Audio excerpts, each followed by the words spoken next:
प्रसारण में रुकावट के लिए खेद है। क्या आपने ऐसे वीडियो देखे हैं? गाइस, फर्जी गेमर वाईटी में आपका स्वागत है। मैं आपको लीक्स देने वाला हूं। आपका फेवरेट गेम जो कुछ समय पहले बैन हो चुका था वो वापस आने वाला है। क्या इनके पास सचमुच में लीक्स है या आपका क्लिकबेट कट रहा है? अगर आपको चाहिए ई स्पोर्ट्स और गेमिंग की दुनिया से वेरीफाइड न्यूज और मजेदार कंटेंट, तो आपका अल्टीमेट डेस्टिनेशन है पेंटा ई स्पोर्ट्स। पेंटा ई स्पोर्ट्स पर आपको मिलेंगे टूर्नामेंट्स, मिलेगी सर, बेस्ट माल वहां पर देखने को मिल जाता है। इस पे आपको देखने को मिलने वाला बढ़ा दिया न्यूज। जिस ऑर्ग ने एक हफ्ते में एक नया रोस्टर और एक नया कंटेंट क्रिएटर साइन किया। काउंटर स्ट्राइक की दुनिया से लेटेस्ट न्यूज क्या है?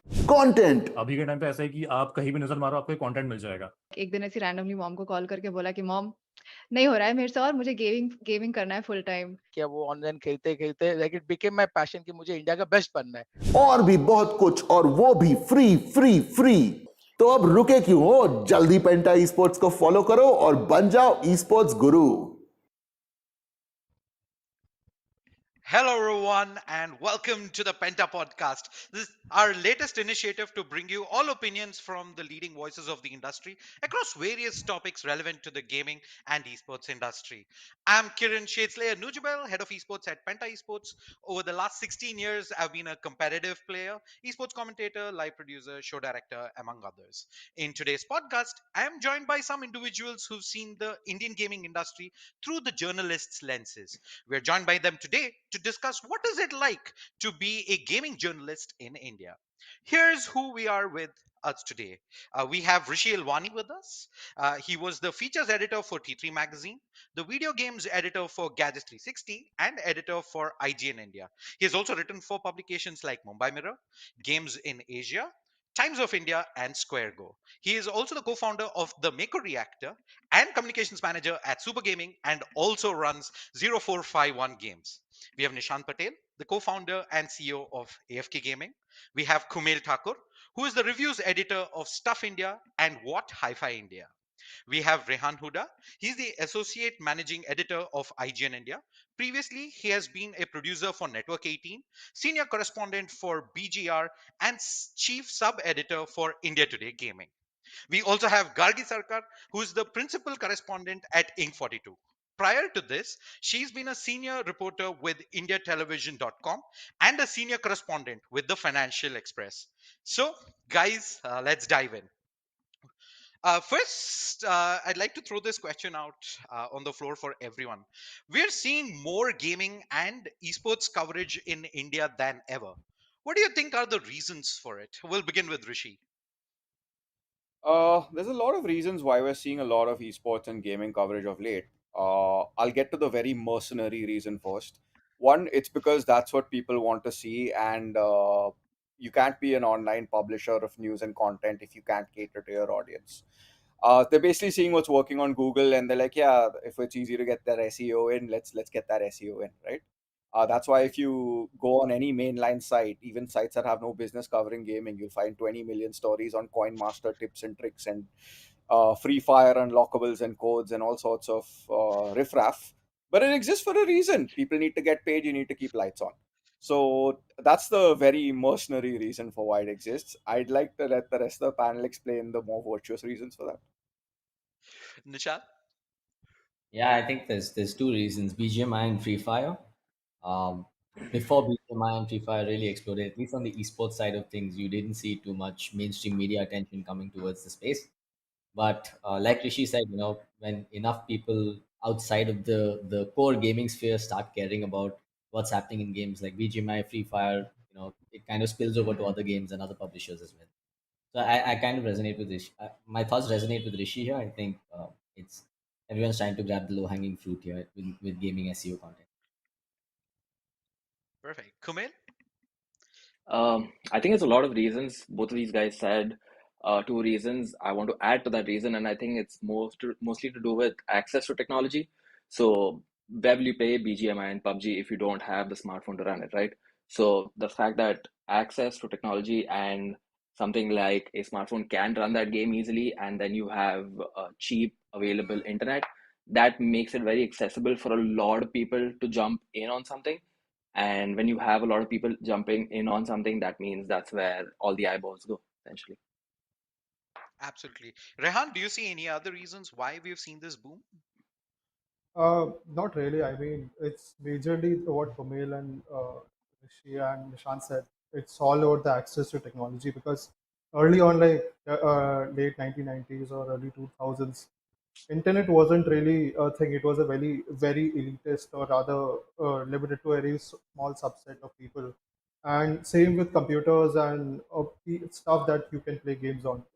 So, with the democratization or the geo effect, as the internet says, or this has helped everyone, easily access games, play games, make games, and all that. And that's the one reason where customers, like regular people, parents, and everyone, people who had no business knowing anything about games, know like stuff about games. They know what the popular games are, and like purchasing power also has also increased, or rather the affordability of hardware. All of that like combined brings in a lot of gaming audience. And again, like as journalists, our focus should be and must be to cater to our audience. And audience comes in hordes. Like, what else does tier 2, tier 3 youngsters watch? They consume gaming content. Perfect. Gargi? So I would like to add on this, like they have also spoken from the perspective of normal consumer point of view, regular mass readers, but also we are seeing more and more business publications and also publications who focus on legal aspects. They are also increasing their focus on gaming because more and more entrepreneurs are coming into gaming. So there are a time there are only 86 gaming startups around 2018 2017. Now the number has I think reached almost 700 in India. So it's like that's a huge jump. So these stakeholders, who are the stakeholders of the industry, now we are seeing also government is also more involved in gaming regulation. They are also drafting framework for how to regulate the industry. So from all of these aspects, so these publications are also increasing their focus because the stakeholders also want to understand that what's happening, because there are many hanging issues at the end from the if you see from the business and regulatory perspective. So till now we don't know what's going to happen with the GST of gaming startups. We don't know what's going to happen with self-regulatory bodies of the gaming startups. So from all of these aspects, there's an interest from the stakeholders perspective. They want to know what's happening there, which would impact their business. So I think that's one of the reasons also for more coverage on gaming and esports.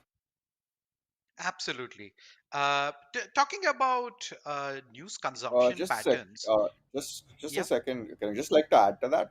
A lot of the GST and regulatory issues that are coming in have more to do with Mhm. RMG and, for the lack Yeah. of a better term, gambling than actual video games and esports at this point in time. So yeah, just thought I should make that clear. Uh, Talking about gaming and esports news consumption patterns, Nishant and Rishi, are you seeing a shift in how gaming and esports news is consumed from audiences? Nishant, you You can go wanna Nishant, you want to first. take that first? Yeah, okay, sure. Look, there hasn't been too much of a shift, right? I think at least okay, we focus on the intersection of game titles and language, not so much on each geography, right? Now, it just so happens that the intersection of BGMI in English is India. Uh, from that lens, the consumption habits of that audience group has not changed significantly. uh, it's India. We like our drama. We like our fun, spicy stories about influencers taking jabs at each other. And we also have a fairly large subset of folks that are interested in just the esports side of things. So there is genuine interest for who are India's best players, what are India's best players, control settings, like anything and everything that revolves around the esports circuit is something that there's a fairly sizable audience for. So we've seen like a very wide berth being given to the term content in esports journalism and gaming journalism in India, and I think rightly so. I don't think there is any single trend that we've observed where a particular gamer stopped consuming more, their spicy content and then moved over towards the esports side of it. As esports fans ourselves, we always wanted to, one, understand or learn more about our favorite teams and also learn about the personal lives of our players, our favorite players. So I think that tenet is going to remain true for India as well. So I don't see too many changes in the consumption pattern. One thing Uh, that has happened though is attention spans have dwindled like mad. So, articles need to have bullet points on top. People read those three bullet points and leave. Or, if you're doing video content, you have to embrace shorts and reels. You Long form dance it content out. is there. Yeah.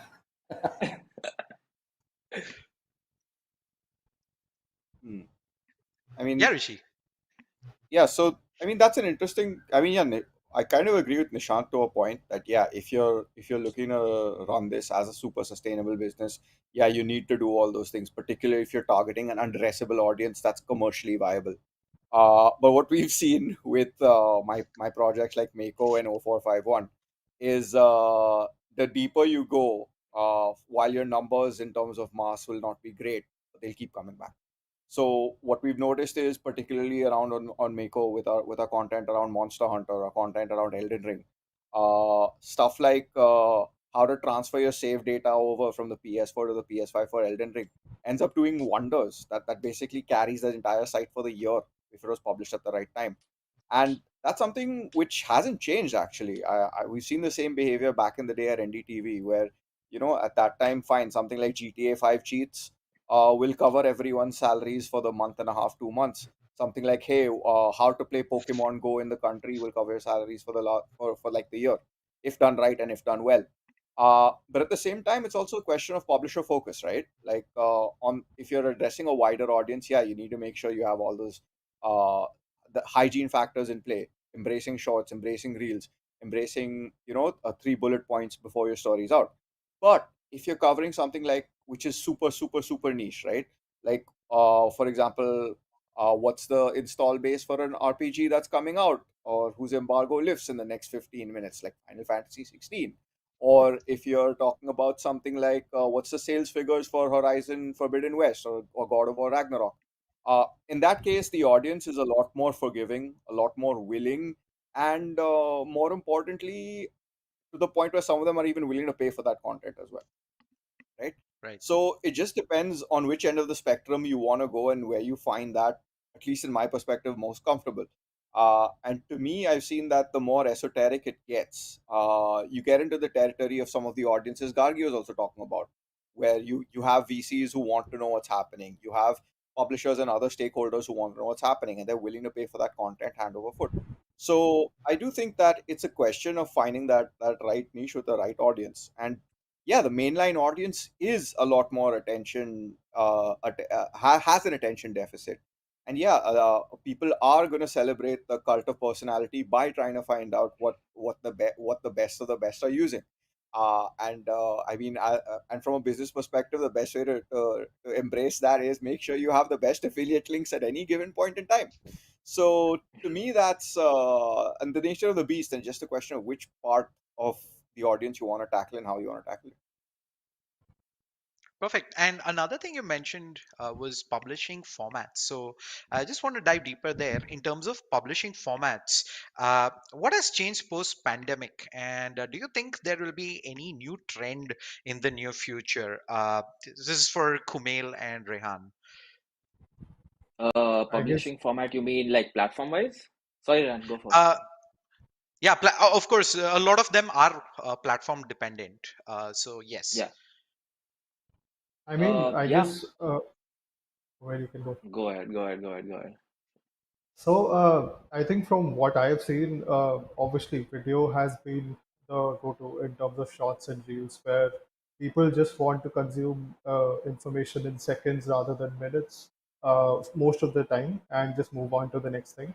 There are other there are exceptions to it where if there is a well thought out or well produced documentary style long form content, people will stick around for it. But most of them would want to just focus on, hey, what is it? Move on to the next one. And beyond that, I mean, in terms of news traffic, mostly it's because of, I guess, overlords at Google that much of the traffic that I've seen around is from web stories, where I mean, you do one web story, it will be equivalent to, let's say, worth it, like equivalent to 10 or 15 written articles that would get traffic on.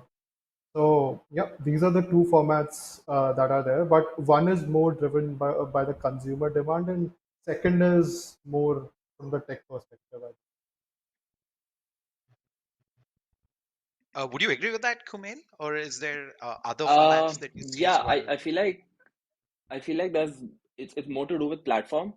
So let's say I write a review, right, on a website. Now it's a long file format review. People who want to read that review will come on that website and read it. Now let's say my audience is spread across all the platforms. That's website, Twitter, Instagram, Facebook, whatever. I cannot post that link in all these platforms and expect the same amount of coverage because I will have to remake that content to suit that platform. And which is to say that I know that for 60 seconds or 90 seconds I have on Instagram, I will have to concise that entire review or at least put bullet points of that review to send someone to the main review from Instagram. Twitter, on the other hand, is slightly being more aggressive about putting your links. So, something Rishi knows about with Substack.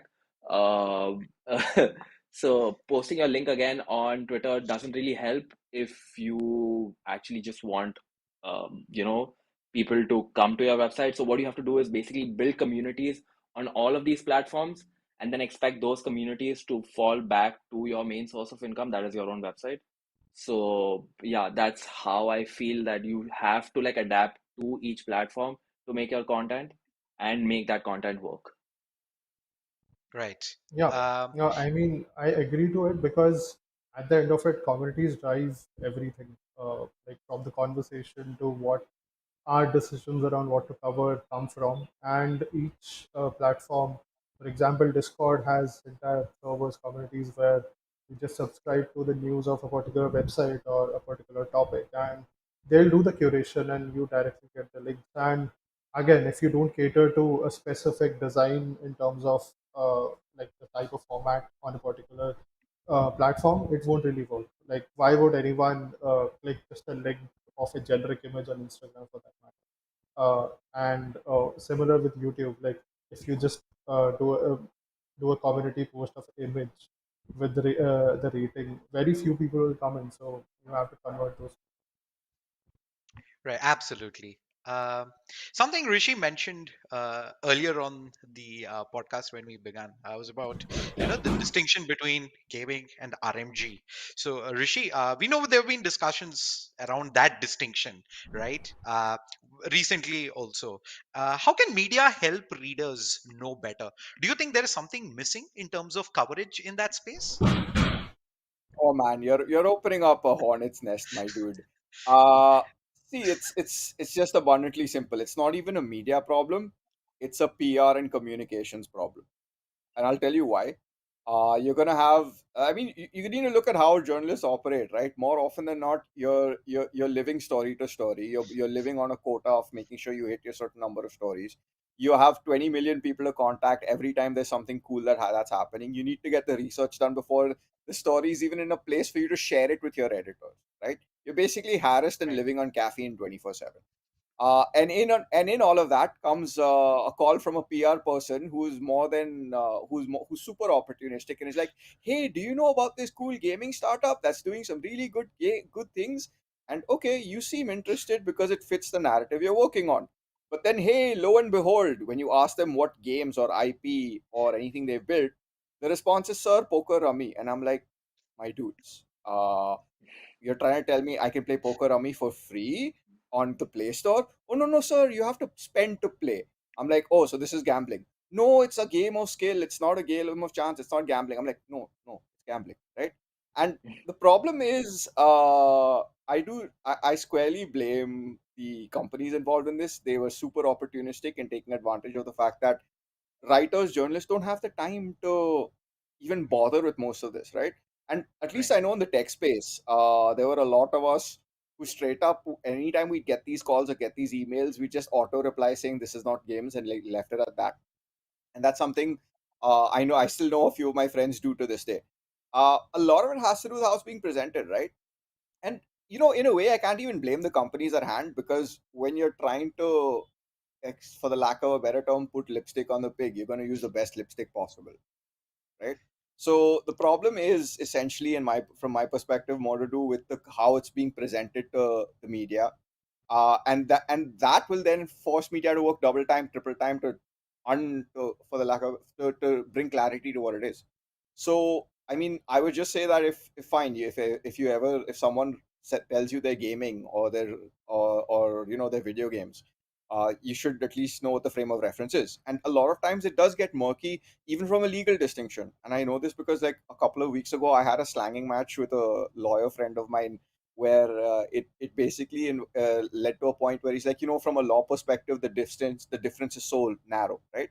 uh, Right. TLDR is and I can and it's a problem that's been set forth by these well-funded companies to begin with, is uh, you need to, like, journals will just have to do the legwork. No two ways about it. You need to do the legwork and realize what the distinction is.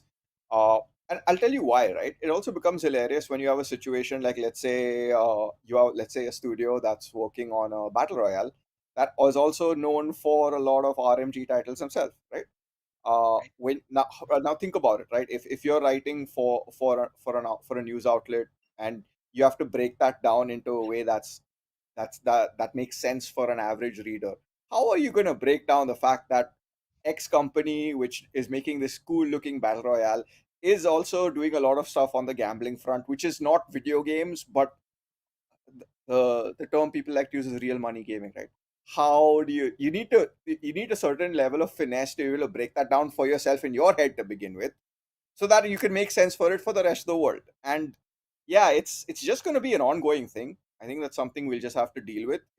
Right now, all everyone needs is a little more awareness, and it starts from us. Fair. Gargi, do you think there's something missing in terms of coverage in that space? Rishi spoke, of course, from the communication perspective that there's, a gap in presentation. That, of course, we also feel because every company in the space, they will call and say this is a gaming startup. But what kind of startup it is actually? But when it is, of course, also the responsibility of the PR and comms people to explain this stuff. It's also, I think, the responsibility lies with journalists also. When I am writing on something, to to use that particular term, proper terminology, that is very much important. So when it is fantasy gaming, just use the term fantasy gaming. We should use the term, real money gaming. And it takes, I think, just one or two sentence to explain for the uninitiated that this is what is real money gaming, what is video gaming. Even if you look at the latest MITI regulation, where they have given the guideline, gaming rules and all, they have also explained in a very simple way, like what is online video game and what is online real money gaming. So basically, real money gaming is where gaming money is involved, money for stake is involved, where basically players are expecting to win something. Whereas from the gaming perspective, it is more leisurely for the entertainment purpose. There's no more, I think, financial benefit. So I think that is lacking in like from journalist side also. Like many of the time I know, as Rishi was saying, we live from story to story. The news flow is high, but I think it takes just extra 2-3 minutes. And whenever it is possible, especially when we are doing long term in depth stories, we should explain, we should use the proper term, we should classify, and we should explain what it is, just in a sentence, one or two, not use the industry jargons, just what will make it clear that what are the differences between these. So if we keep doing this, and a reader, for example, who is interested in gaming, he or she is reading five news stories continuously on that publication, and the publication is doing that differentiation, maintaining that. So he will of course they will of course be aware of the fact, right? So I think it should be combined effort from communication and the journalist, you to break down what it is properly. You can't just call up journalist and say, oh, this is a gaming startup, but that has mostly nothing to do with gaming. And also from the journalist perspective, whatever com is trying to present, you should not write, you should use your brain also. So that's, I think, missing from both of them, I believe. Got it. Nishant, you mentioned earlier, one of the reasons for the consumption of content going up is the convergence of BGMI and English as a language, right? So, in terms of news and feature content available in different languages, how has it changed in the past couple of years? If you could let us know in terms of the reach and audience metrics. Look, I don't have any metrics that I can openly share here, right? But I think the the key observation that we've seen is that, look, written content for anything around the Indian gaming audience and the Indian esports audience more specifically, uh, English is the way to go. One, because your search engines are optimized to serve English content better than they are with local language content, and two, because initially when these games launched, they actually launched without local language within the game itself. um, you have to make the assumption that when a game that doesn't have any other language but English available, and it still gets over 100 million downloads in the country, you have to assume that everyone that's playing that game has to have some basic level of English understanding. So when they're searching in Google, they're most likely searching in the English language, and therefore serving English language written content works out well. But on the other side, when when you try and serve content visually, or through audio formats, um, the language that they're most comfortable speaking in is usually a local language. And with Hindi being a good 50% of Yeah. the country speaking it, Hindi is the way to go for video content at the intersection of gaming and India. But yeah, I just want to sorry, my dog has woken up. I just want to backpedal for a second on the point that Rishi and Gargi were talking about, which is the media landscape, right? Yeah.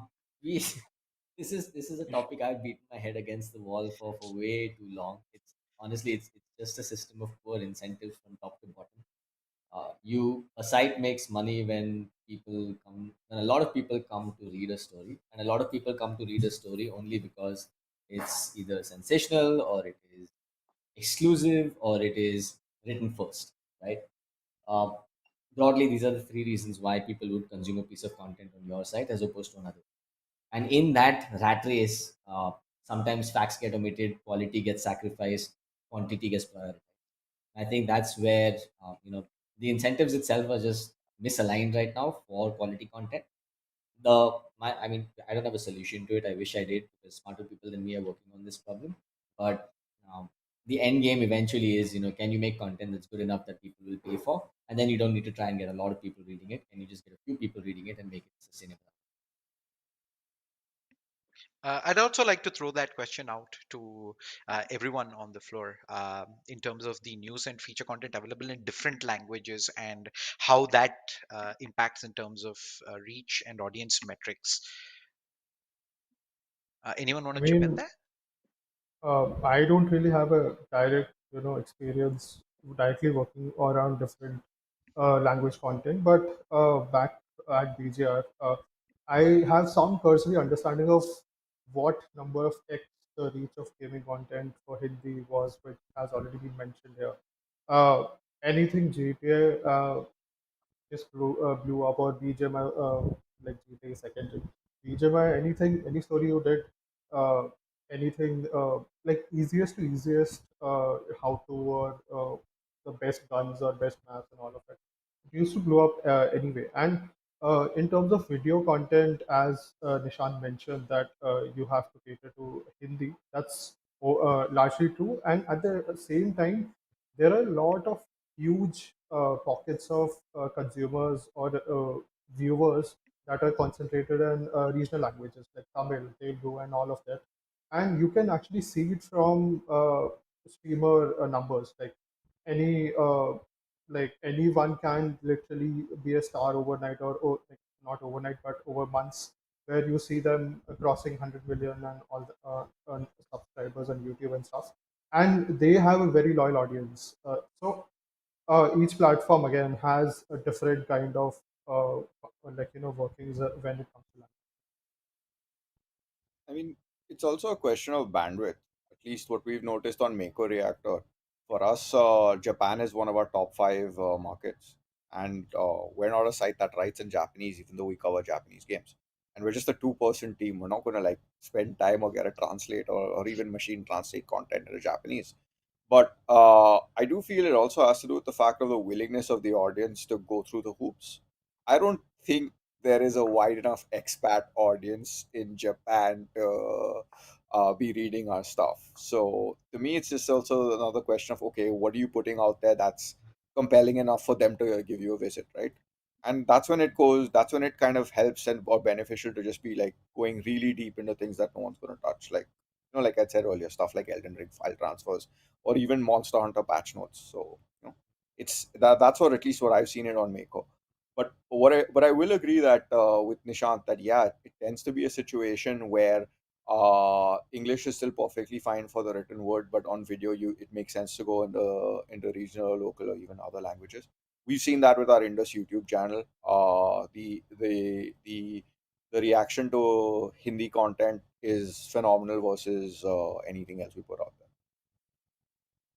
I feel like games as a medium also is such that you have your Western media is primarily talking in English, so they've already covered most of the gaming news that you were supposed to cover or you will cover. I'm not talking about BHMI, I'm talking about like other games as such, right? AAA games and stuff. So when you do it in Hindi, you kind of cater to a specific audience, and that area is still empty, I feel. And I'm not talking about BGMI or mobile games, but just in game journalism in general, Hindi content is still missing. Like if you actually look for a proper review of a game in Hindi or a feature of a video game, like how Polygon does, like you have like these really in-depth features, something like that is still missing in Hindi, and it's primarily in English. And that's also because a lot of these guys are not incentivized to do it in Hindi, primarily being YouTube, because game is a very visual medium. So it's entertainment, interactive entertainment, right? It's very visual. So anyone who wants to see or get a feel of the game wants to see a video as well. And what I'm trying to say is that the the Hindi bit has still not come, that that needs to be there in India, and it's primarily English, which is from the Western side. Right. I actually want to add on to Khumail's point over there. I think there's definitely a lack of Hindi content for gaming, but I do believe that there is a space for it, even in the written medium, and Yeah. not just Hindi. I think local language as well. It's just a business model or a monetization problem that perhaps a local language publisher needs to solve first, and then the content needs to flow through them. Unfortunately, I don't think anyone has taken it seriously enough as an experiment. But without saying too much, I think things are going to change over the next couple of months. Perfect. So before we move on, just a word for the audiences. If you want to ask any questions to the panelists here, please leave it on our chat. And at the end of the session, we'll pick a few questions and have them answered for you. Going back, a small, of course, a segment of gaming is, of course, esports. And my next question is for everyone on the floor. Um how have you all seen esports coverage in India evolve? What has changed? I see Rishi smiling. We can start with you, Rishi. I mean, okay, man, for the longest time, I used to be the biggest critic of esports to begin with. I would say there is no esports, there is only multiplayer games in India. But to me, the turning point wasn't BGMI or Free Fire. The turning point was Optic and the whole Forsaken scandal. And I say that because that's where everyone decided to come to the party and realize, holy crap, this is huge. Holy crap, we need to do justice to this. And hey, there's a community that's wanting accountability. Let's go. And to me, that was basically a full Avengers Assemble moment where every outlet came to the party, and I was shocked, to be honest with you. I wasn't surprised. I was very surprised to see everyone from, like, smaller outlets like Spiel Times to AFK, to bigger outlets like AFK, to even like guys like us at NDTV. I wake up last minute, I'm like, hey, this is a thing, this has happened. Let's find the shovel and dig. Let's find out what's happening. And it was shocking to me because I didn't expect anyone to care for a couple of reasons. One, it was Counter Strike. No offense to Counter Strike fans, but come on, man, the game's like 10 years old. And two, no, not too many people cared when Optic was coming in. But to see this catch on like wildfire, and to see them and to see the media come to the party, to the point where I think Nishant even found the guy hiding out in some hovel somewhere and got him to and interviewed him as well, which I was like, man, that's some crazy good stuff right there. So to me, I think that was the turning point where I realized, okay, fine, this is where people are going to start taking this very, very, very seriously. And I've seen that, and to the credit, yeah, I've seen that happen. Like even with the original PUBG tournaments, I think the first time I interviewed a PUBG player, he was like, "Oh, this is just something I'm doing now. I eventually want to go. I want to be playing on PC because that's where the quote unquote respect is." I started laughing. The PR guy on the call was losing his mind, saying, "Please don't publish that." I'm like, "Relax, man. I get it. He's just a kid. I'm not publishing that. Don't worry about it." And at the end of it, now we're in a situation where it's the mobile side of things that's in ascendancy where this is concerned, and that's the biggest slice of the pie. And there's no shame in saying that you prefer playing on mobile. That's what it should be. We shouldn't be dragging people over coals over liking what platform or another, man. That's not how it should be. That's never how it should be. So I've seen, at least in my experience, I've seen a lot change. So yeah. I think the biggest change that I've seen is between 2012 and 2017, right? I don't think too many people cared about Indian teams playing Indian tournaments versus other Indian teams. It was always the narrative, or the exciting narrative was always, hey, can a team from India go abroad and do well? We want to follow that storyline. So this, like, of course, there was a small portion of people, myself included, who were very invested into what Indian teams were doing versus each other, but that was too smaller an audience, right? And I think the second coming of esports in India, rather with BGMI or PUBG Mobile and Free Fire, has changed that entirely because of the sheer amount of players in the country. Any tournament that happened with players within the country itself would generate enough excitement. And credit where it's due, a lot of the Indian BGMI and PUBG Mobile teams were good, and they were good to the point where they could actually compete at an international level. So you weren't being treated to, you know, a Ranji Trophy B team versus a Ranji Trophy D team in every single Indian tournament. You were actually watching some of the best, and that made for entertaining esports content, which trickled into news as well. It was entertaining and informative for our readers who wanted to know more about these. But yeah, I think that's the biggest shift I've seen. There is more vested interest in knowing what Indian teams are up to, Indian players are up to, as opposed to just the few that were going on an international level and doing something. Absolutely agree. I think even keeping aside the tournament updates, right? Who's winning, who's uh, not doing also well. I think 5 years back, if somebody told me, Indian roster news and shuffles are going to be like a big thing, I wouldn't have put my money behind that. But things have changed in that direction, and the entire every small little thing that's changing on a daily basis. A lot of people are very keen on knowing the inside scoop. So yeah, Kumail. Um, your thoughts on the esports coverage right now, Um, and what has changed? Esports coverage, I think Nishant's doing a great job. I mean, there are very few publications that actually cover esports, only esports. Nishant's one of them. We try as much as possible, but we are spread across tech. So I'll bring that aspect. I feel like tech has been very important, and the influx of tech and hardware that supports these players is way more important at pushing these players. It's the same thing that people ask, right? What if the cure for cancer is locked behind a brain who cannot afford education? So it's the same thing, right? You find someone who's good at esports only when you give him the tools to play esports. And between 2015 to 2020, that those tools have become very accessible. Uh, Community access has become very easy. People like Nishant build these communities and get that voice out for a lot of people to feel a part of a community.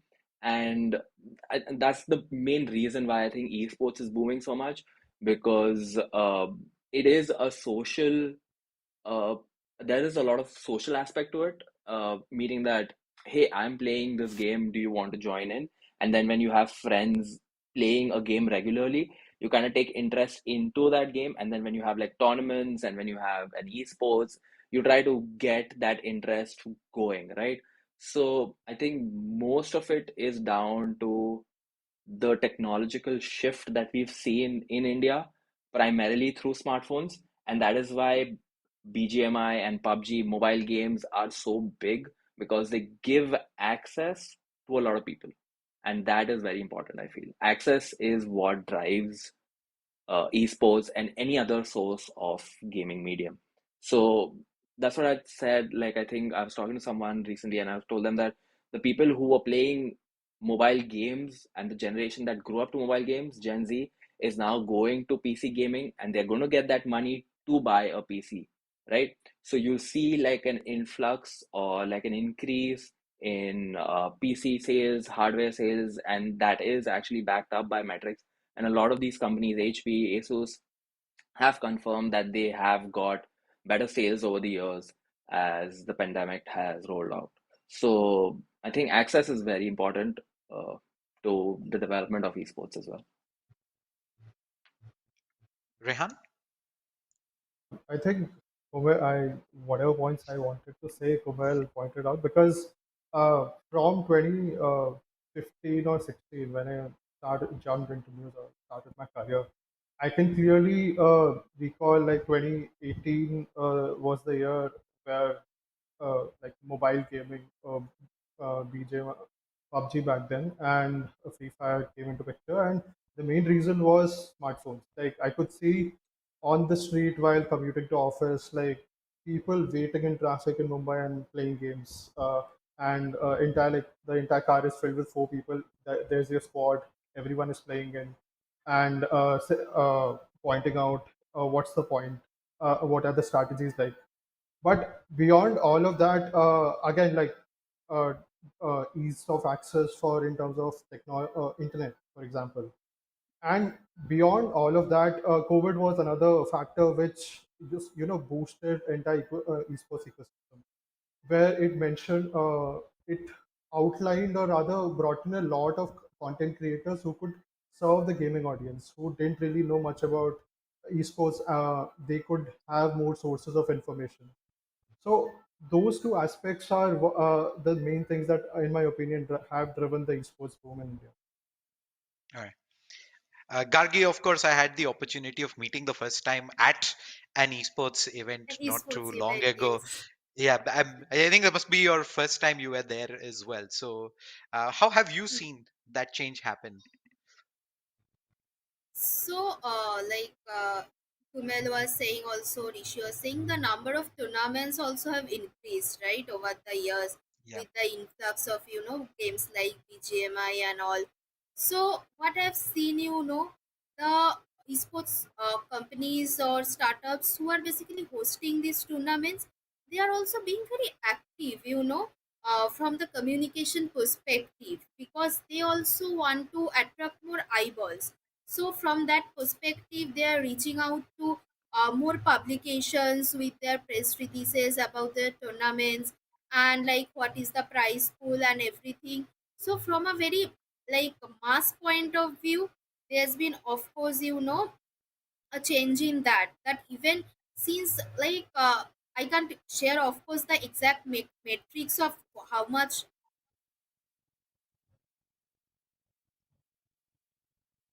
Yeah, I think Gargi ended dropping out. So I will we'll wait for Gargi to come back.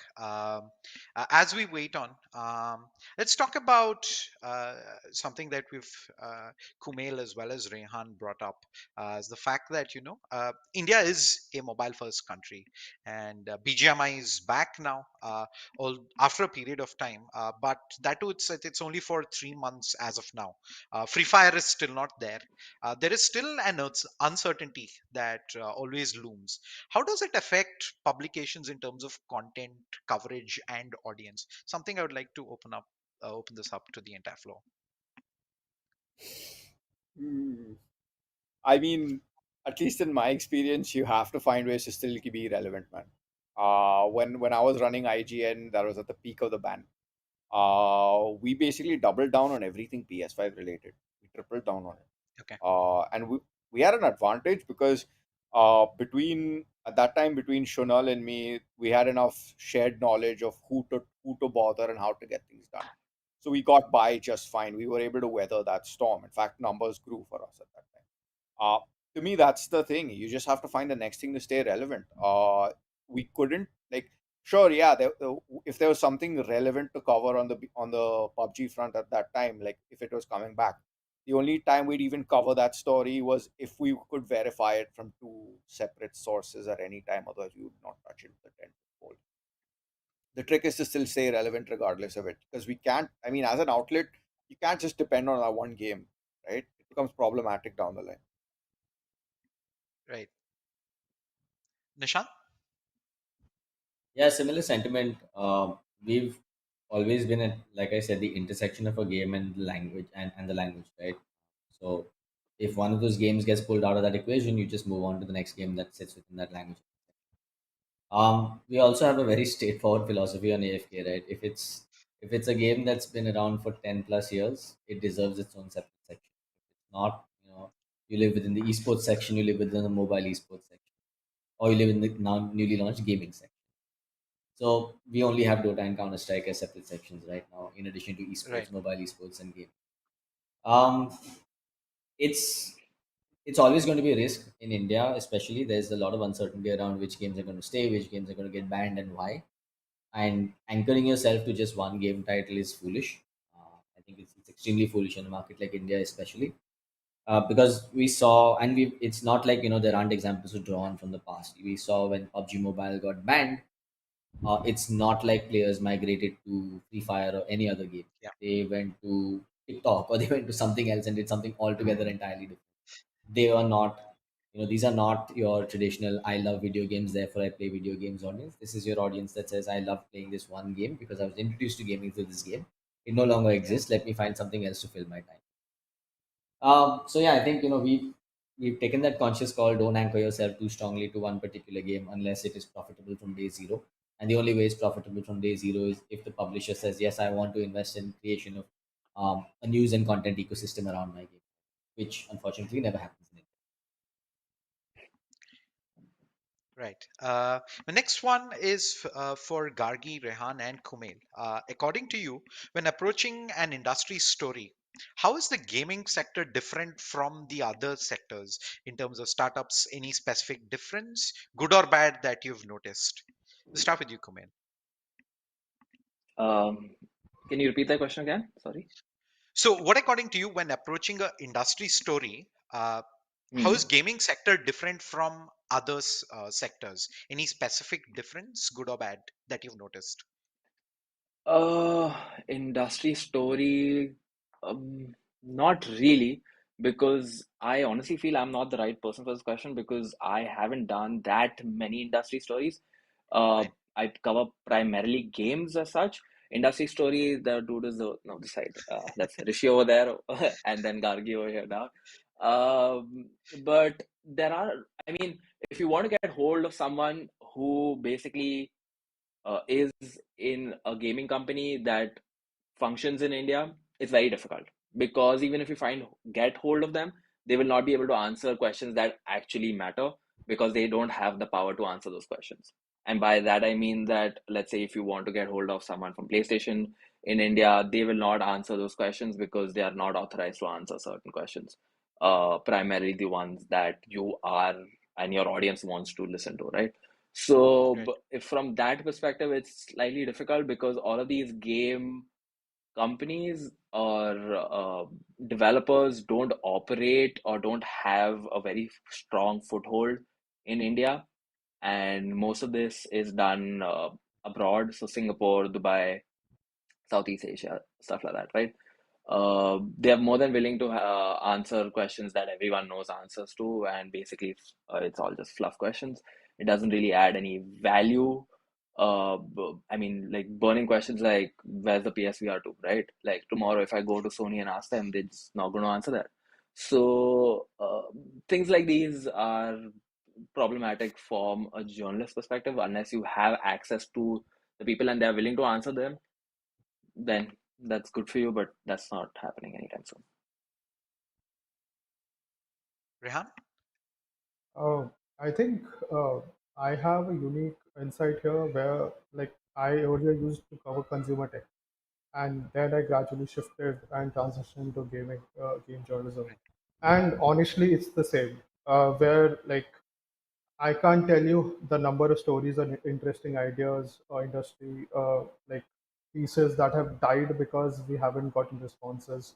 Even if we have know the right people to email, to call, or message or bother, and there's a very very small pocket of people from the other side of the table, the startups, the game devs, and the companies who actually know the importance of giving that amount of access. Like, I'll give example of super gaming here, Rishi. We have had long discussions around and things to plan and things to come about how to give access or how to tell stories around Indus and other games that they're working on. But when I move to other companies, for example, Riot or somebody else, like no matter what, if I send them comments or questions for statements around either there was some abuse incident in Valorant community where a bunch of BGMI fans jumped onto it. I reached out to both all the relevant parties. Radio silence completely. And even if like, and news is very timely medium. You can't wait for a week or 2 weeks or whatever for statements to come in and then for us to formulate something. And us putting words in mouth of companies would completely like complete no. We can't really do that. So essentially, the story is dead. And even if I want to dive into some particular hardware aspect of some particular gaming phone, what is the panel like? Or like which panel maker you work with for this thing, for high refresh rate gaming or whatever. I'll reach out to all the companies. I'll ask them, hey, point blank, what is the panel maker?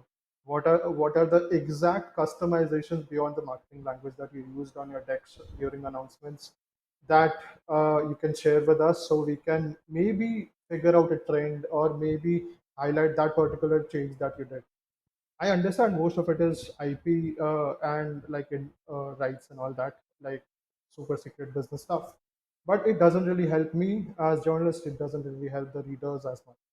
So it's a lot of challenging thing to bypass or work around, and it's very difficult. Like, it's the same with consumer tech and about phones. It's the same with the game developers and gaming. Especially most of the companies don't really have regional offices. They are either straight out of US or Singapore or some APAC level or South Asia level, where if even if you ask something, they may or may not answer you because to them, contrary to the popular belief, India is just a fraction in terms of their business. So they'll much rather give access to, like for us at IGN, they'll much rather give access to IGN.com, where even if I have the same pitch, it's there. So it's great that as a publication we covered, but then we have to focus on India specific things, and then also it's once in a while if you are if you are your eyes open.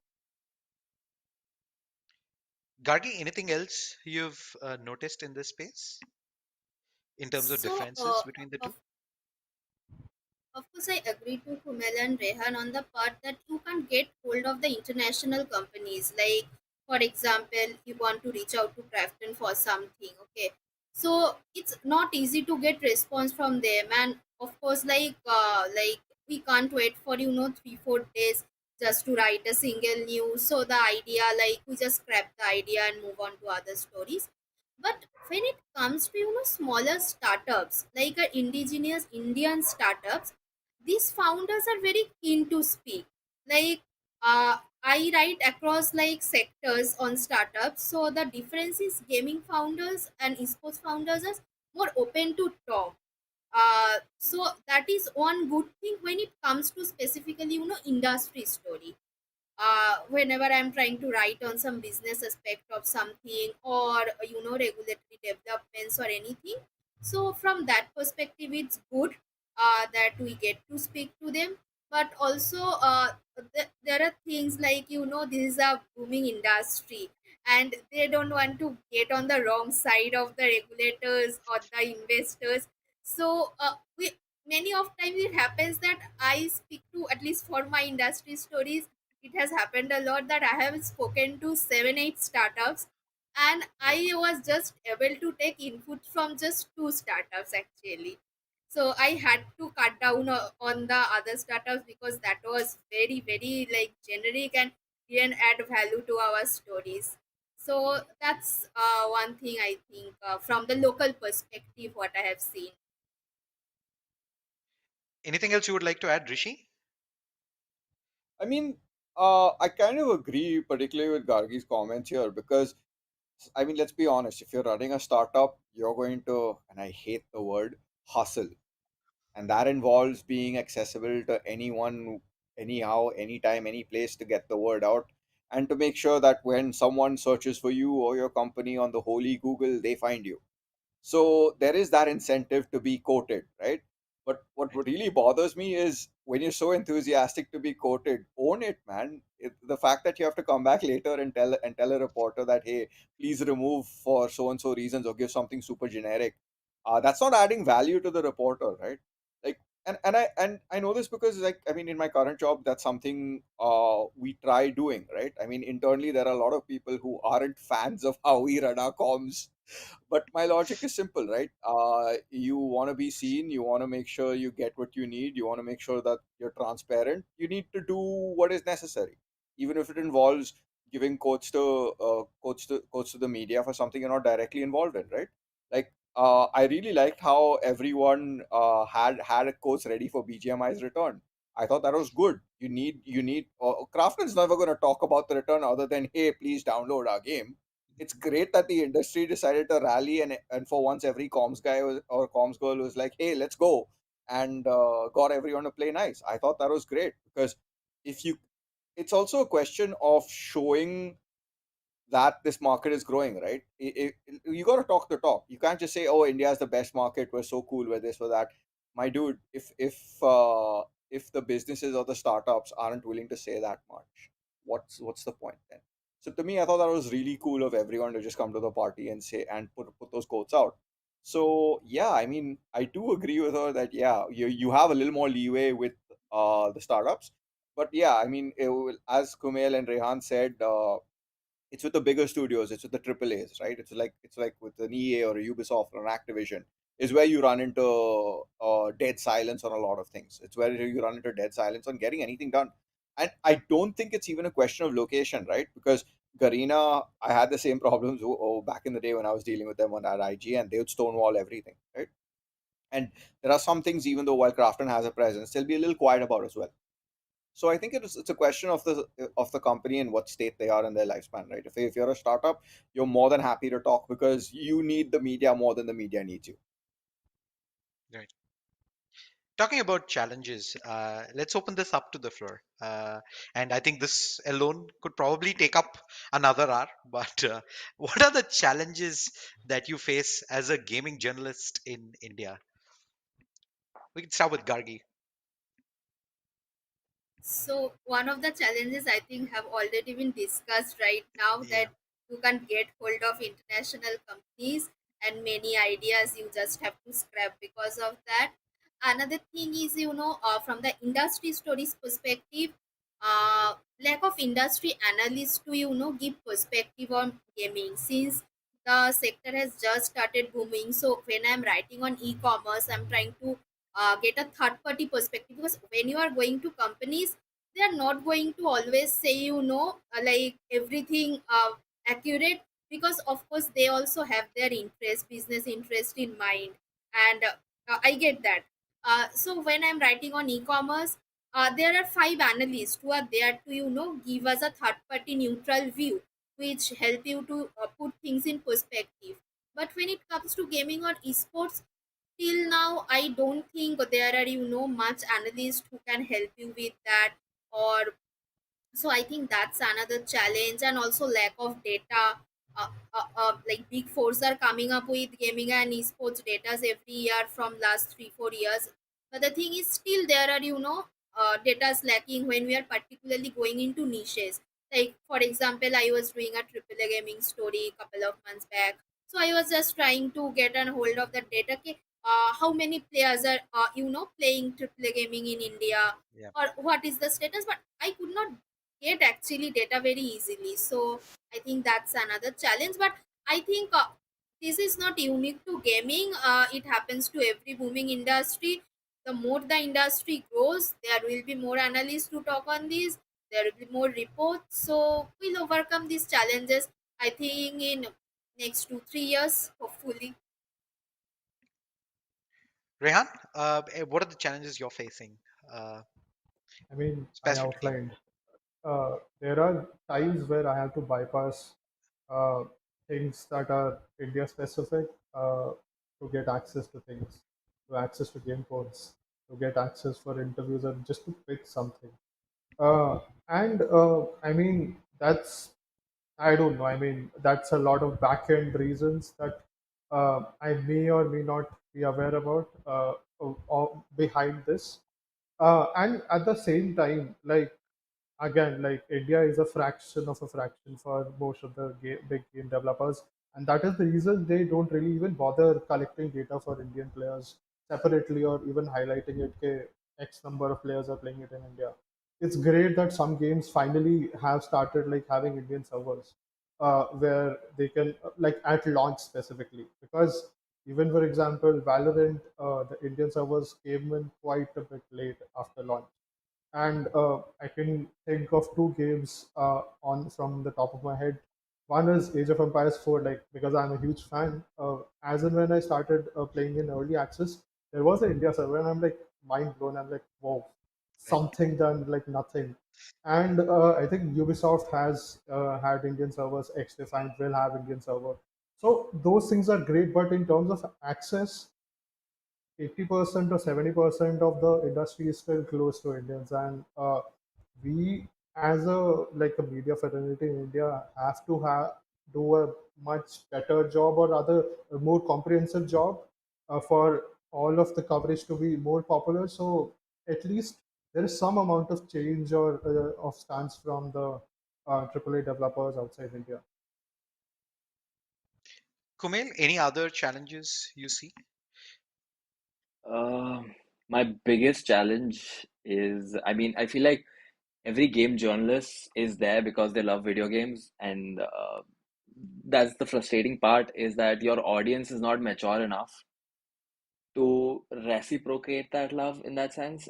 What I mean to say by that is that tomorrow, let's say, if a publication doesn't want to send me a code because they don't see India as a big market, I know India is not a big market, and the reason why India is not a big market is because the market doesn't give, two Fs about that game. And that is the biggest problem, that it's the audience needs to mature, and people who are stuck with one game are are not doing justice to the video game industry. They need, so if you have a bigger audience, and if you have a bunch of people coming to you to see what your opinion is, it's up to you to make sure that you introduce them to games that are more than just PUBG and BGMI, and you introduce them to things that that as a video gamer you should indulge in, so that the audience grows, so that the industry grows, and then those companies will come and entertain you. That is the biggest, I think, the challenge is that the audience just needs to like get interesting faster for the medium to speed up. Um, and again, that again is the problem with the access that I said, hardware access, since everyone has a smartphone, everyone's playing PGMI, everyone doesn't have a gaming laptop or a gaming computer, so they cannot. Same thing with PlayStation. So it's just a complete circle. If you ask me this question again, I'm just it's just a Yeah, whole thing that keeps it's a going cyclic again and again. problem there. A lot of problems. Yeah, there are a lot of problems. So yeah, that's what it is. Yeah. Nishant, anything you would like to add from the esports perspective there? Not so much from the esports perspective, and specifically within esports, access hasn't been much of a problem. Yeah. Um, most teams, tournament organizers, developers, at the very least, they'll say we're not going to comment, but they will at least say that they're not going to comment. Right? So we've had no problems getting in touch with folks. The biggest problems, and this is probably a media-wide problem, is the lack of attribution when someone writes work off of your work. Your journalist spends a lot of time breaking an exclusive story. The story gets put out after a lot of research, cross verification, editing, etc. And then you have some bigger publisher that goes, oh, according to a report by AFK Gaming, XYZ happened. Who is AFK Gaming? No context. Which report was this? No backlink. Some though, I mean, we've had instances where people say according to reports, and there is one report. So it's frustrating when people essentially steal your work, and unfortunately there are little to no repercussions for doing this kind of thing on the internet. I think that's one of the big issues that needs to be Yeah. resolved. But at least most gaming publishers and pretty much everyone in this group plays nice and ethically backlinks to people that they take content from. So there's hope. Rishi? I mean, yeah, I echo everyone's sentiment on every challenge that's there. It's pretty much encapsulates what you're gonna get yourself into. But my concerns and my challenges right now a little more existential because we need more games journalists. I feel there's a drought where that's concerned, and a lot of it has to do with the fact that it's a thankless job. After people are going to hate you for reporting on what's necessary. I mean, right? I'm seeing that right now with the guys from Game Fiend. The nice guys from Game Fiend realized that Steam was getting banned in certain parts of the country like Kolkata and Gujarat and Mumbai. Those don't have Steam community pages inaccessible. They're basically giving them grief for it, right? I saw it when I reported on PUBG breaking India data rules, and I got my fair share of drama for it. Comes with the territory. It's thankless, but we need more people who can uh, reasonably speak truth to power. Otherwise, it's going to be a tougher scene, right? And I do agree. A lot of it is driven by passion. A lot of it is driven by the fact that you like games, as Kumail said. But we need more people, man, and we need more people simply because uh, if you have a greater number of people discovering stuff, putting cool stuff out there, letting people know what's going on with their favorite games, their favorite communities around games, their favorite personalities, you end up with a richer, more vibrant ecosystem that people will take more seriously. And the moment as a market you're taken more seriously, it becomes easier for publishers to tell you what the India situation is or what the India situation is not. And I say that also because I mean, at the end of the day, yeah, I mean, India is a rounding error for most publishers. I'll agree with that 100%. But if it doesn't come from us, and whoever's coming in next to be reporting on the scene, doing the best they can, and doing it correctly, right, with attribution, as Nishant said, it's going to be pointless. So to me, the question is, how soon till we get more people covering the scene better than anyone else, and are they able to do it in the way that's correct, that's right, and that takes the discourse forward, takes people forward in a direction it needs to go in. So while you do have a very glitzy, glamorous set of quote unquote influencers and streamers getting all the limelight, that's great. Let them do that. That's what they're there for. But you still need games journalists to bring nuance, to bring perspective, and to unearth the stuff that, well, creators and streamers may not be able to for commercial reasons. So I think they're necessary. It's just a question of having more in the field, and fighting against burnout. That's a existential thing across industries at this point. Rightfully said. All right, we're almost at the end. There is one topic that I want to jump into before we head to the questions from the audience. What is the process you as gaming journalists follow? I know it's different from person to person. I'd like to get some perspective there to create a good gaming story for the Indian audience in terms of timelines, research, filing, publishing, and anything else you want to add. We'll start with you, Rishi. I mean, in terms of timelines, it should have been done yesterday. In terms of of the audience, there isn't much different versus what the Indian audience expects from the rest of the world. It's a very discerning audience, to be honest with you. So to me, the process is simple: talk to as many people as possible, even including potential competition or fellow journalists, as it may, because no one knows where the bodies are buried 100%, right? So you need to talk to as many people as possible, back it up with the right research, and hopefully have a decent enough editor to call you out on when you're too self-indulgent on a story, and hit the publish button and hope to god that there's nothing factually wrong. So that at least that's been my process, and that kind of I stick by it. But yeah, like you said, it differs from person to person. Nishant? I think you're muted, Nishant. Yeah, can you hear me? Yes. I said it's been a while since I've written anything investigative or newsworthy. Whatever I write now is mostly analytical or ripping stuff apart. The process that I follow is step one, go to Chat GPT, ask him what to write about. Step two, ask him to write it. Step three, publish. I'm just kidding. Honestly, it's there's no process. I think you get an idea, you put it down on your whiteboard. Your whiteboard gets filled with a bunch of other messy notes. Eventually, that comes into one simplified list of bullet points on your Word doc, and then from there you expand on each bullet, finding data and researching as you go along. And then eventually you rewrite the story. You have someone else take a look at it. They say it's totally crap. They rewrite it, and then you publish.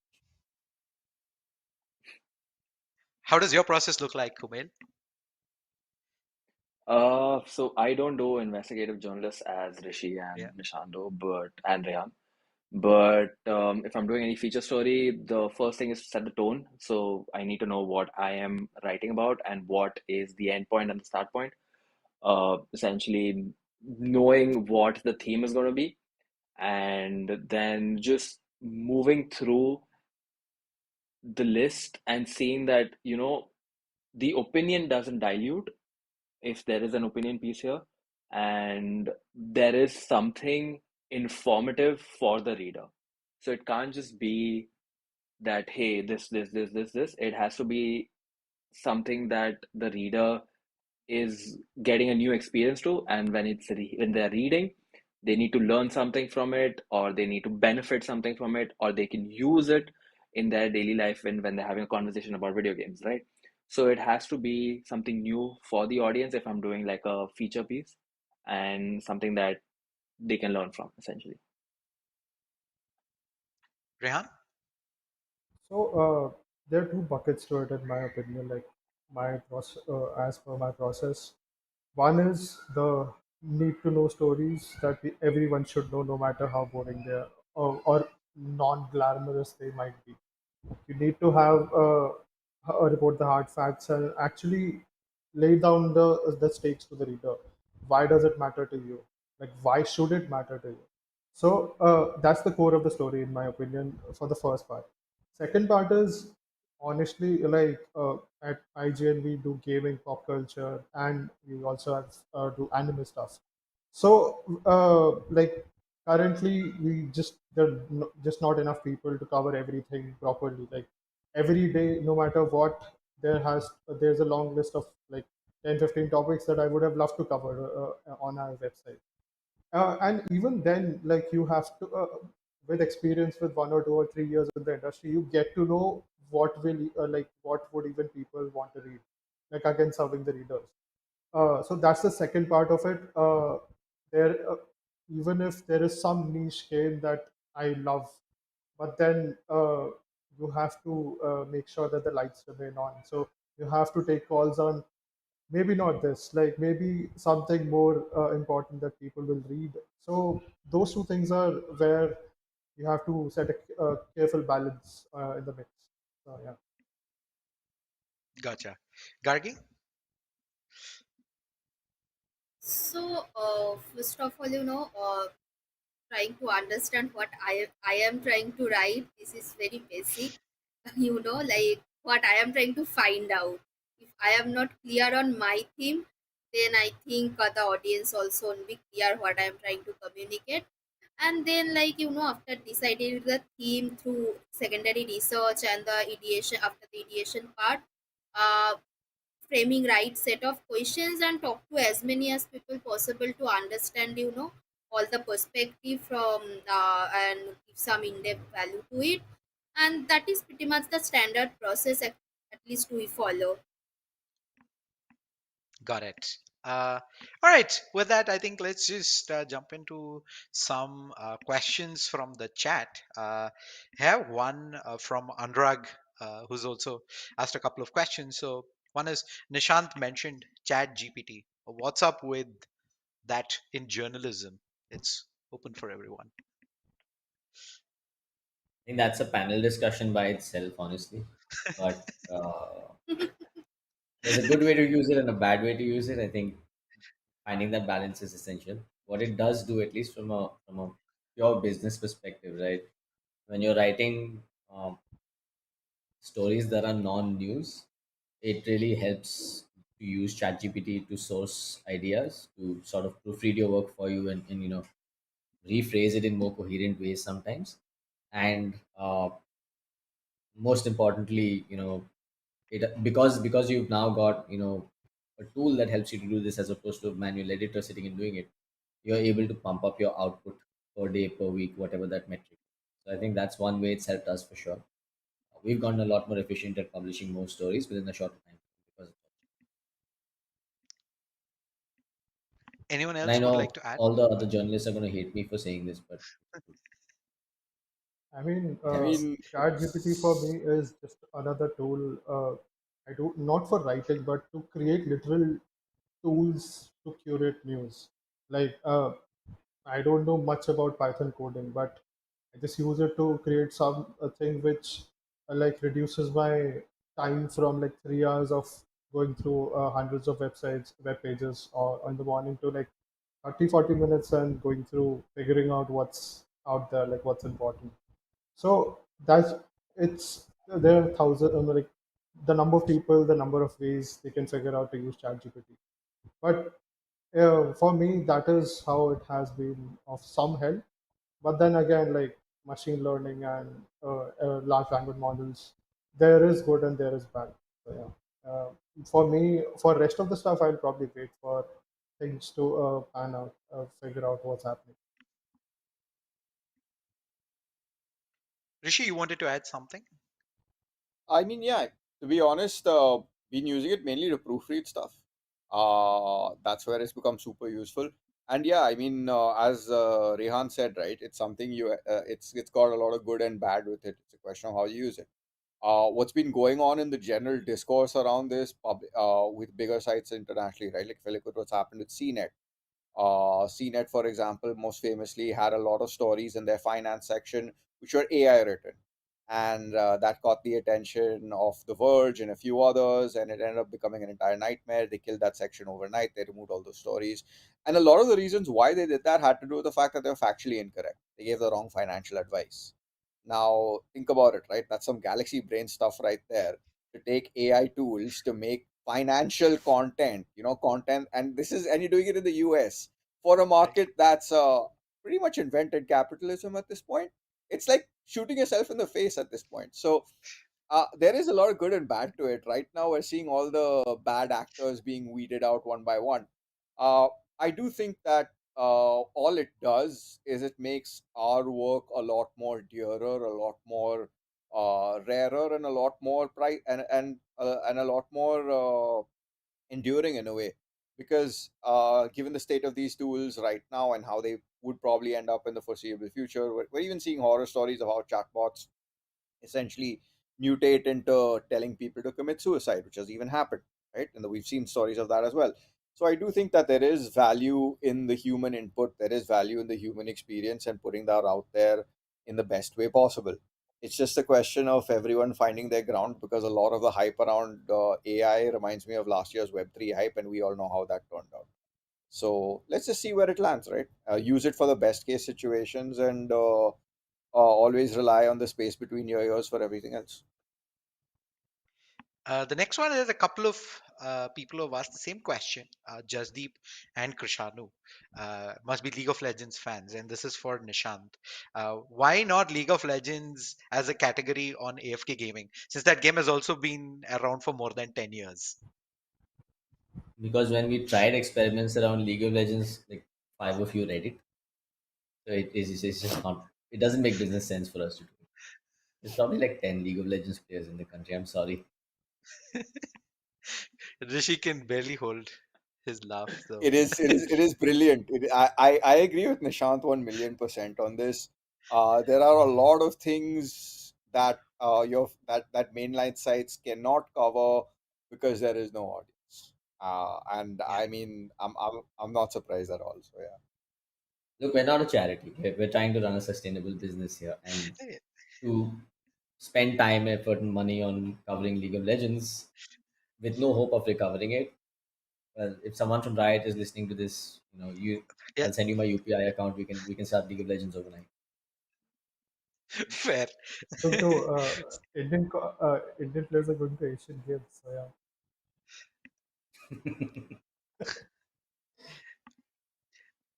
There's another one from Anurag. This is open for everyone.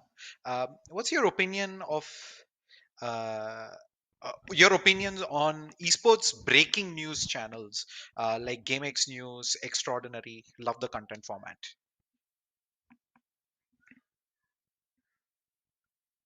Do you want me to take this, or is someone else going? Go for it. Go for it. Go for it. Haven't watched any of these, so yeah, go for it. I think they're doing a kick-ass job. Yeah. A lot of. I mean, it's not super well thought out journalism. It's just, hey, this happened, but it happened like 10 seconds ago, so now you know about it through me. So they're playing the game of speed, right? Quick edits, quick voiceovers, not too much thought behind it. Let's be the first to break this news kind of approach. And I think it works. I think it's pretty good. In fact, a lot of us also rely on them for breaking news and information about the esports scene, because these are folks that are very, very deeply invested into the community. They are fans first, and then they've started YouTube channels as a secondary aspect. I think it's cool. I like what they're doing. Um, Not sure how scalable it is, but it's definitely a necessity in Indian esports.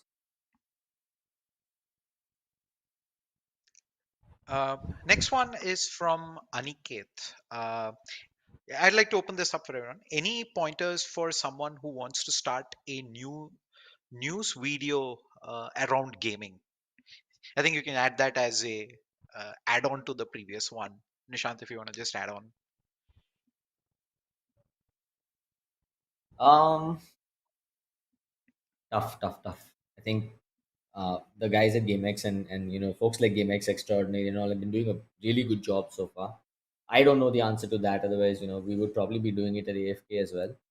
But a few themes that do seem to be working is authenticity. You got to be someone from within the community that knows what's going on, what the context is behind it, and timeliness. You can't slack off. You've got to be first. You've got to be fast when you're putting out news.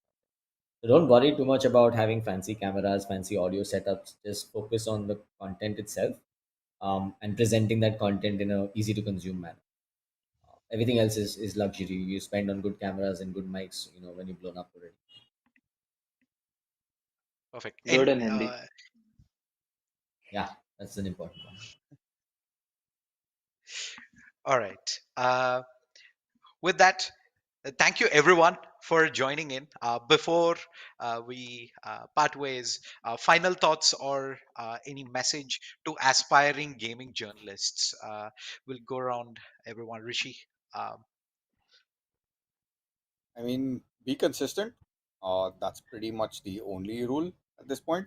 If you're, I mean, try making sure you're writing regularly. Try making sure you have a practice, you have an idea or a sense for what your readers want. Talk to as many people as possible, and that's basically consistency in a nutshell. If you're able to just be consistent with publishing and consistent with, talking to people and getting a hang of it, the rest of it will flow. The rest of it will happen as it needs to. That's basically how I look at it. And yeah, I mean, there's no shame, no harm in uh, cribbing from the best. I mean, when I started I mean, I have like in front of me a stack of electronic gamer monthlies and Edge magazines. That's what got me. That's one of the reasons why I got into this. I at least had those to look through as a point of reference, right? Don't be too hard on yourself for not being able to find your quote unquote voice, or oh my god, I have to do something that's dramatically different. No, just do the work, put in the work. The rest will come in time. The rest will come with time. And that's basically the thing. You got to be patient and play the consistency game. I've seen so many good sites crash and burn because of the lack of that, right? And I mean, that's what happened with a few of the sites I've even written for in the past. So if you're able to get that right and master that, the rest will follow. Nishant. Yeah, I think work your sources. Make sure you've got something exclusive that you're bringing to the table always. Um, Anybody and everybody can write SEO content today, but if you do want to step into that game, learn a little bit of SEO, optimize your writing process, make sure that you're quick, you're able to output a certain number of stories. Or if you want to go down the path of investigative journalism or deep dives and premium content, then work your sources, build your knowledge base on your particular niche, and just read a lot. I think that's the only advice I can give. Khumail. Um, I would suggest read what other journalists are writing, and primarily journalists who are doing this for a very long time. People um, who have an editorial merit, I would say, where this person's not a sellout, so you can basically follow their lead on how they cover. Someone like Rishi, Rehan, Nishant, all these guys, you can probably read their work and then understand that uh, there is a certain integrity that comes from journalism, and that you should maintain a certain level of writing, and yeah, just make sure that you maintain that. Rehan. Uh, I think the same thing that everyone pointed out, but in my opinion, once you achieve the first is just start writing. Don't think about anything. Start with it. Everything comes later. Don't procrastinate and sit over it. Second is once you have gained baseline like consistency, read. Just read whatever you can. You will understand what is good or bad with experience. Don't worry about who's better than you at this stage. You'll get there. It's a long process. It's a long journey. Just get on it and read as much as you can to finally then go on to the finer stuff about how what is storytelling, how to refine your storytelling and stuff. And yeah, that's it. Gargi, your message to aspiring gaming journalists. So, first of all, read more credible publications who are writing or doing good work on gaming to understand the pattern. And I think you need to do a lot of networking as well, like within the industry, speak as much as possible, because I think that's the best thing to get insights on what's happening from every perspective: tech, business, development, everything. And also I think speaking to gamers, that also helps to understand the consumer perspective. So I think that's it, and keep writing. Perfect. Thank you so much, everyone, for taking time off your busy schedules and joining us today for this. Really appreciate it. Have a good night. We'll talk soon. Yeah, thanks for having us. Bye. Thanks, Bye. man. Thank you. Thanks everyone.